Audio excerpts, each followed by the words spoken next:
coming to the cage right now, fighting out of the blue corner. Give it up for Andrew Lopez.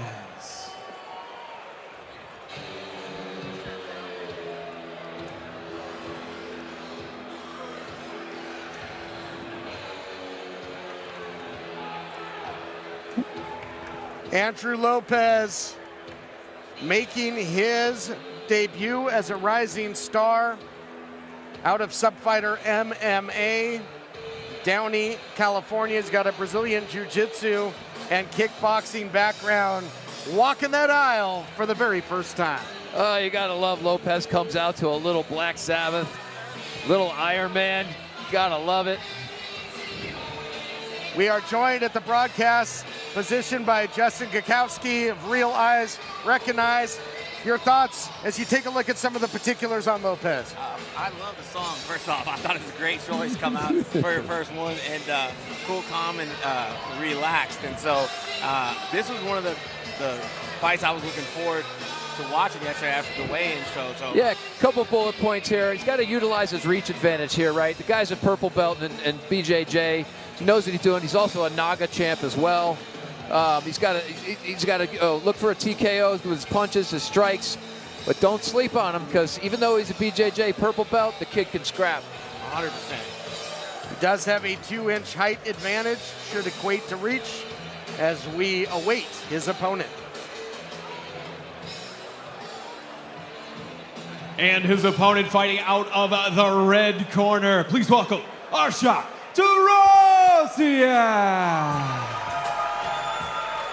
So likewise, Arshak Torosyan stepping into the cage for active competition for the very first time out of LA at a storied camp in Team Oyama with Colin Oyama at the helm.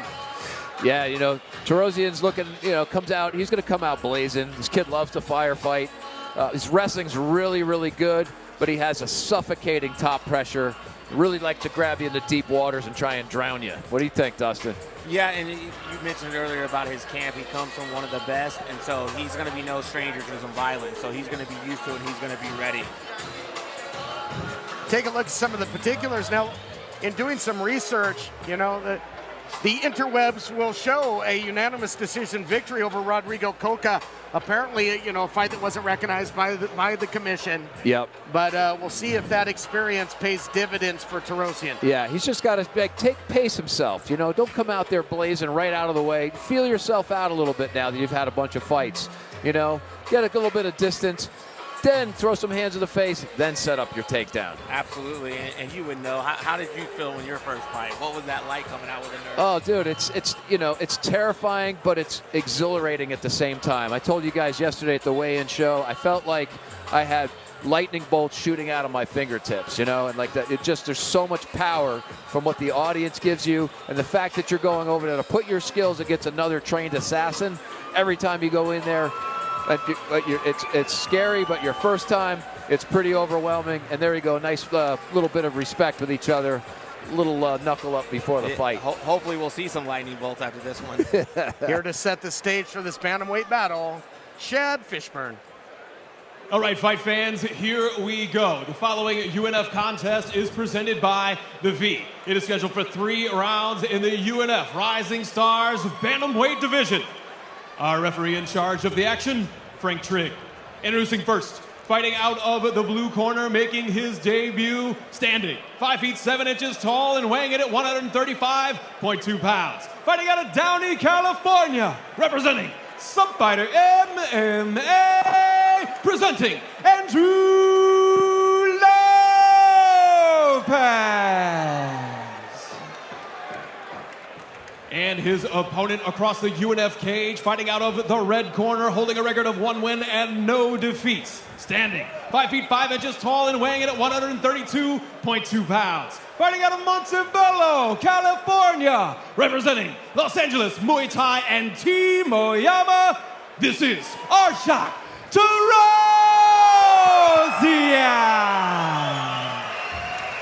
Torosyan's got some support in the house. You can hear it. Both fighters under the bright lights for the first time, and up next fighting, looking to score victory. It is a Yeah, packed house here tonight. Oh, They're it's packed being loud. tonight, and the Armenians come out to support their fighters, that's for sure. And look, we got in the ring, the cage, we got Frank Trigg, great fighter in his day, too. Twinkle toes. Yep. It is Andrew Lopez out of the blue corner taking on Arshak Torosyan. These guys come throwing heavy early. See, this is what I said. He's got to take his time, not get crazy into a firefight. He's got a nice little jab. Oh, nice low kick right there. And another one follows up, and the other one to the body. But Lopez comes right back. Side kick to the midsection there by Lopez. This one's scheduled for 3 2-minute rounds. So again, that lightning fast pace of the Rising Stars division. You notice the shin guards on as both these fighters making their official debuts. Yeah, he caught him with a little bit of right hand on the entry right there. And there he goes. He's looking for, he's got double underhooks. Now he's going, grabbing the leg, trying to get a takedown here. Good defense so far from Lopez. We'll see if Lopez can turn off the cage. He does, trying to connect. There he Out goes. of the out of the break. He breaks himself free from what he knows is a very good grappler right here. So he's not looking to get taken down right away. He's going to try to land a few shots here. Lopez Dustin, is yeah. throwing a vicious left. I mean, it looks like he wants to end this fight early with that left hand. You can see some reddening around the left ribs there of Lopez. And I'll tell you this, Torosyan, man, he just looks like he's got a lot of power in that compact frame. Yeah, you hear that thud every time it lands, and you've been glad you got shin guards on there right now, because that is not fun. I don't miss that aspect of fighting. Lopez changing his stances nicely, getting a firefight, eats a right hand there, but he's still coming forward. Both electing to stand and Woo. bang big overhead. Left there doesn't find pay dirt. Back to the inside leg kick there by Torosyan. Yeah, it felt a little wind on that miss right there. You guys probably felt that breeze, Dustin. I felt that. You can see those leg kicks might starting to be paying off. I tried to check that last one. Yeah, it's getting a little red up there. Whoa. Guys both missing with a couple of haymakers. I think they're going to need to set those shots up a little bit better, Todd. Yeah, first round comes to a close. There were some gusty winds, but hopefully we will see some thunder and lightning as this fight continues. Yep. Let's take a look back at some of the action from the first round. Yeah, Santa Ana's just kicked in on here as these guys are swinging. Even on their misses, we can feel the power over here. Well, they call the Santa Ana winds, Dustin, the murder winds, and they were throwing with murderous intentions. They both were. They ended the round both swinging for the fences, trying to end it for the first round. Ended. See a great exchange there from both. And here we go. Getting set for our second round of action. Both throwing some leather. We'll see if they can connect here in round two. Again, scheduled for 3 2-minute rounds in the bantamweight division.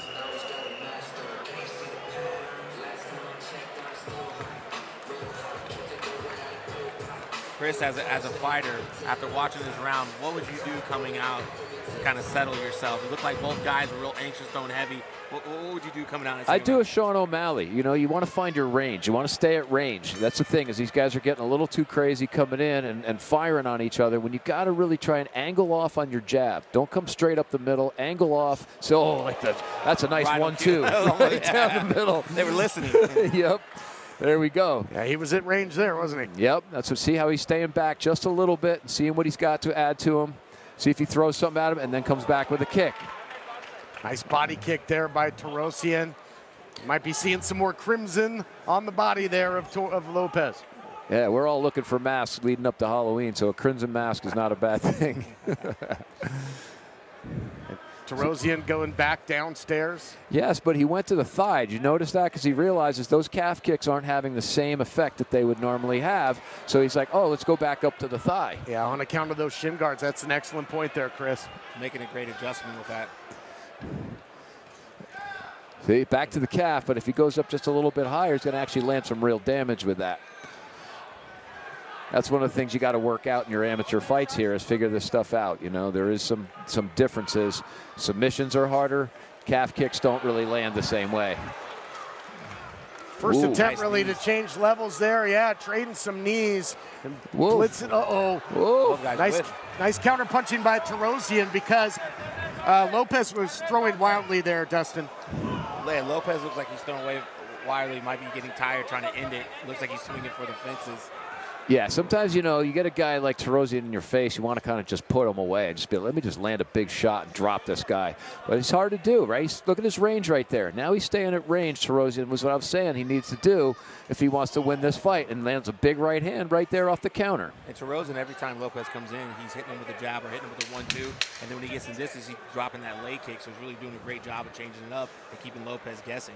Nice jab there, and again, doubles up on it. Torosyan is really dictating the pace here in the second round as the second round comes to a close. And Dustin, your thoughts after 2? I think that Torosyan in the second round really started to establish the pace a little bit more, and he started to set the tone on him. And I think you could see, not the experience, but it looked like he had a little more experience, maybe from his camp, that he started to exert himself a little bit more, stick to more of his fight. Let's take a look back at some of the action and see exactly what you're talking about there. Look at these guys just exchanging, getting in the grappling. This is what happens in your amateur fights a lot of times. You come out like that, but then you make an adjustment. That's what you want to do, is have your fighter make an adjustment as he goes into the next rounds. I think that might have been a little bit of a desperation takedown attempt, though, by Andrew Lopez, and one that didn't come to fruition. This is a very close fight, right? We don't know which way this is going. What would you tell your fighters coming out in this last round? Well, I would say for Lopez, he's got to slow his pace down. Don't get these wild shots. Go up the middle, but move your head offline as you do it and close the distance, right? For Torosyan, I think he's really figured out what he needs to do is stay at range, look for some nice combos, set him up, maybe an uppercut as he comes in on him with those wingy right hands. Throwing the big looping left hook there was Andrew Lopez. Nice little up jab that he threw right there. He saw that. Saw something up the middle. Oh, comes back with another straight right. See, he's pulling and firing. That's what you want to do right now. He's really finding his range and feeling good about himself right now as a fighter. What do you think Dustin Lopez has to do here? I like Lopez. I feel like he's landing more strikes when he goes southpaw.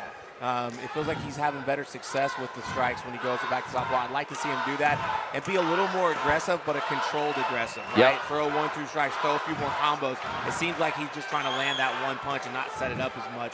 But I feel like every time he goes to orthodox, he's getting caught, and when he goes to that southpaw, he's landing with that left. Lopez was looking to counterpunch there. He's thrown a kick or two in as well. A little bit more measured here in this round. Yeah, that was a nice 1-1-2 that he threw, but if you look at Torosyan, just back straight off of it, just did a little slip and fire. There he goes, catch him with a jab on the way in. See, he's really found his range now. I think that Lopez might have to shoot a double right here, try and flatten him on his back and land some elbows here and try and put him away. Yeah, and I'll tell you, Torosyan almost has that Gulo Manassian just look to his body. I mean, even if you did hit him, I think the guy looks like he probably has a granite chin. Yeah, he's not a guy that minds getting hit. I tell people the first time you get hit, as you think you want to fight, some people go, oh my God, I don't want ever that happen again. Other people go, oh, that was kind of cool. Let's see what happened if I hit you. He has found a home for that jab now. Yeah. Yeah, he really is. He's found his range. Look at he's just really easily snapping it. Oh, but he gets countered with a big straight left from Lopez right there. Very nice, Lopez. Like you said, out of the southpaw stance too, Dustin. Oh, boy, those arms were getting real low there on both. Oh, a little extra one up the middle. We got overtime. Yeah. Wow. All right. Fireworks there at the end of the round. And, man, we'll see if these two push the pace as this continues. Your thoughts after the round as we take a look back at some of the action, guys, as well. Yeah, look at here's Torosyan, finds his range right here. Pop, just stick in that jab. Stick, see how he moves? Boom. His head's moving offline when he throws the right hand. And again, 1-2 is there for him. Lopez just getting a little too wild, a little too wingy there. Don't you think, Dustin? Yeah, a little too. And I think Lopez just didn't really find his range, and so he was getting a little wild and almost predictable. So he kept throwing the same shot over and over and over, so it's easy for him to get out of the range of that. Lopez is all smiles, though. Yep. Looks like it's going to a decision here, and we'll see what these guys have to say, the judges. You know, people like to give judges a hard time, but people don't realize how good our judges are with CSAC. We're incredible over here. They have very big criteria of who gets to be a judge, a referee, all that stuff. Yeah, no doubt about it. But I just think the precision striking was to the favor of Torosyan there. As you mentioned, Dustin, he found a home for his jab, and he would land it and then do a great job of avoiding the counter shot by Lopez. And I think it was the winning recipe. We'll see if it equates to a victory as this one goes to the cards. I think he really exerted himself in the second and third round. You could really see that he established even the center of the ring. He found a home for that jab. He really dictated the pace, the kicks, the strikes. He changed them up, everything, kept him guessing. I thought the first round was very close. The second and third was heavy in his favor. Yeah, he was really, just moving off of it. Found his range really nicely, and I like the way that he put that fight together in the last 2 rounds. Looked really good. And Lopez, he fought a great fight as well, right? He found a couple shots, right? He found a home for it. He could really. And we're going to go back into Chad Fishburne. Then we'll break this down a little bit more after that, as Frank Trigg ready to raise the arm in victory on one of these 2 competitors. All right, ladies and gentlemen, once again, this bout was presented to you by the V. Before we go to the judges' scorecards, a round of applause for both of these athletes, please. The judges' scores are as follows: 29-28, 30-27, and 30-27. All for your winner by way of unanimous decision. Fighting out of the red corner, Arshak Torosyan. Well, the fastest way between 2 points is a straight line. And Torosyan was throwing those straight jabs, straight punches. They were getting through the looping shots of Lopez, not so much, as the Schmo is standing by. Look at this great sportsmanship here. Yep, absolutely. You gotta love the sportsmanship. Arshak, you got the victory.